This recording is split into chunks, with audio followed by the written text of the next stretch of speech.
Happy New Year, everyone! Welcome back to Tiff Loves Tofu. Let's make some lemongrass shredded mushroom bao buns. So let's start with the ingredients. Here we have 2 cups worth of all-purpose flour, and then we're going to be using some baking powder along with some active dry yeast, which I typically freeze to keep the yeast alive. You can keep it in the freezer for up to a year or in the refrigerator for up to 3 months. So now we're going to also be using some sugar to help it bloom and some warm water.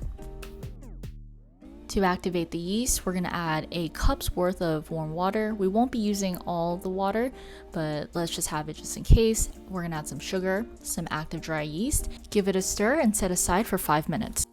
So while the yeast is blooming, let's add some flour to a large bowl along with some baking powder. Make sure to use baking powder, not baking soda, because that will turn your baos yellow. And add a splash of vegetable oil, and we're going to mix this really well. So this is what we're going for. It kind of looks like milk foam, like what you would get with a cappuccino. And we're gonna add about half of a cup into the bowl with the flour. And then you can add like a tablespoon at a time afterwards. We don't want to use all the water, as you know, it would become way too soggy. And it's better, you can always add more water, but you can never like take away the water. So just add it slowly. And now we're just going to continue kneading it for about 10 minutes, and you'll know when it's ready when it no longer sticks to your hand and it pretty much picks up all of the flour like it is right here. Let's add some vegetable oil to prevent it from drying out. We're going to cover it with some saran wrap and let it rest and proof for about 2 hours or up. So we're going to start off with king oyster mushrooms. This is actually my favorite type of mushrooms, or one of my favorites, second favorite.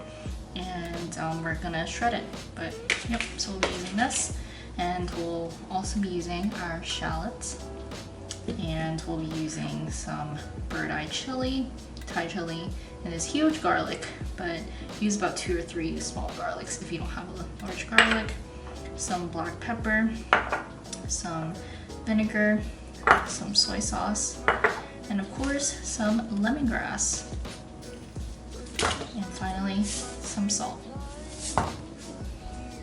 I've said this time and time again, but shallots and garlic are essential to Vietnamese cooking. So if this is your first time using shallots in your recipes, this is a great first start, and you'll see just how amazing it is, and it's just so underrated. You know, we're used to using like onions, but we need to use more shallots. And as for the garlic, I am using a garlic press because it's just the quicker way to mince garlic. However, you can always, just cut it with your knife. But this is just such a handy tool. And now we're gonna just roughly chop the Thai chili peppers, and be careful not to rub your eyes because you could burn yourself. And on to the star ingredient, lemongrass. So I showed how to peel the outer layers of lemongrass in my how to cook a Vietnamese feast video, which I'll link above. Once you reach the center of the lemongrass like I have here, it should be easy to bend and easy to cut. If it's still too tough to chop, then you need to continue peeling it. Another key indicator is that it'll be extremely fragrant.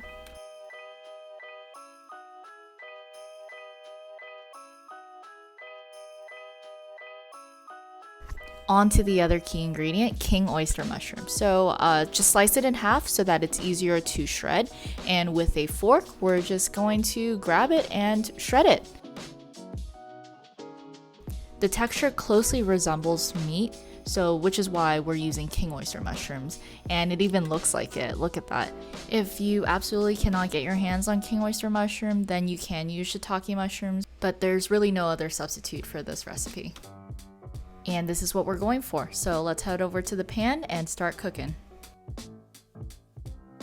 In a non-stick pan, add some vegetable oil along with the shallots and let it sweat for a bit, maybe about 2 to 3 minutes, or until it turns golden. And then we're gonna add the minced garlic and the lemongrass. And we're going to pan fry this for about 5 to 6 minutes.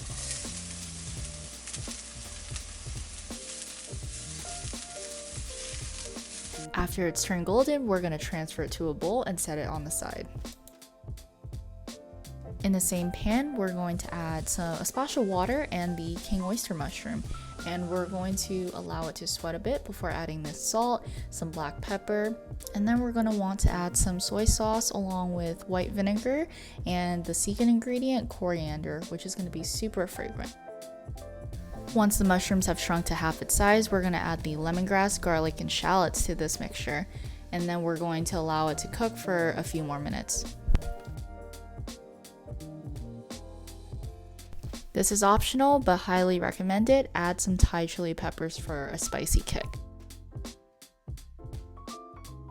Well, you look at that, it has doubled in size. So we're gonna take it out of the bowl, and as you can see, it's super soft and stretchy. So let's knead the dough for a few more minutes.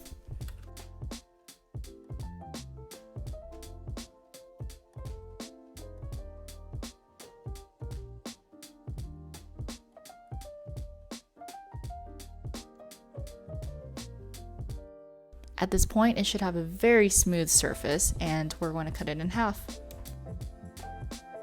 There are a few ways to fold these buns, but I'm going to show you two different ways.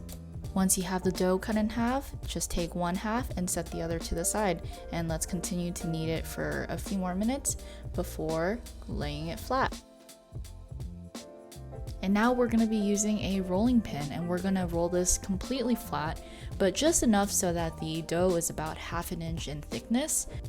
And if the dough becomes too sticky, go ahead and sprinkle some flour to prevent it from sticking to the rolling pin and to the counter. But the dough that I have here was just right. And now we're going to continue flattening it. The goal is to make sure that it's in a circular shape. And now we're going to be using a small cup that's about 3 to 4 inches wide, and we're going to cut out circles. Once we have the circles cut out, go ahead and peel the circles out, and with the leftover dough scrap, we're going to roll it back into a ball, and then we're going to try to get more circles out of it. With one piece of the dough, we're just going to grab our rolling pin and lightly rolling forward and backwards so that when we fold it, it looks like a clam. But before we do that, we're going to want to lightly grease it with some vegetable oil. Ta-da! We have our buns ready. So I highly recommend this method just because everything's more even. However, I'm going to show you the other method, which might be a little bit quicker. So with the other half, let's do the other method. So we're going to create a hole in the center so that it looks like a donut hole, and then we're going to even it out, massage it out, and then rip it in half. And then now we're going to rip it into 5 equal pieces. With one piece in your hand, roll it into a circular ball, and now we're going to flatten it and grab your rolling pin and push it forwards and backwards. This really is a quicker way to create the buns, however it's probably not as even, but if you're in a rush, I then would highly recommend doing it this way. Of course, don't forget to lightly grease the insides of the buns with some vegetable oil to prevent it from sticking, and continue until you've finished using all the dough. In the same pan that we used before to cook the mushrooms, we're going to add some cold water, just enough so that it's not touching the basket. And then we're going to place the basket in the pan, and then we're going to cover it and steam it for 15 minutes. So it might take up to 10 minutes before it starts boiling. And when it does start boiling, then you should set the timer to 15 minutes. Timer's up. Let's turn off the stove, and we're gonna let the buns rest for 5 minutes before lifting the lids, because if we lift it too soon, then it won't be as fluffy. So let's leave it alone, and after 5 minutes, let's lift the lid. Assembly time. With the bao buns all ready, let's put everything together. So just grab one bun, and we're gonna add the mushrooms first, and then we're gonna add some cucumbers, some pickled vegetables, and top it off with some cilantro. And let's repeat this process for all the other buns until we've used everything. Ta-da! We are done! Look at the beautiful colors. The baos are fluffy, the mushrooms are meaty, the vegetables are crunchy. It's everything. It's like a hug, but in a form of food. Thank you so much for watching. If you enjoyed this recipe and would like to see more videos like this, please hit the like and subscribe button below. Otherwise, I'll see you in the next video. Happy New Year, everyone.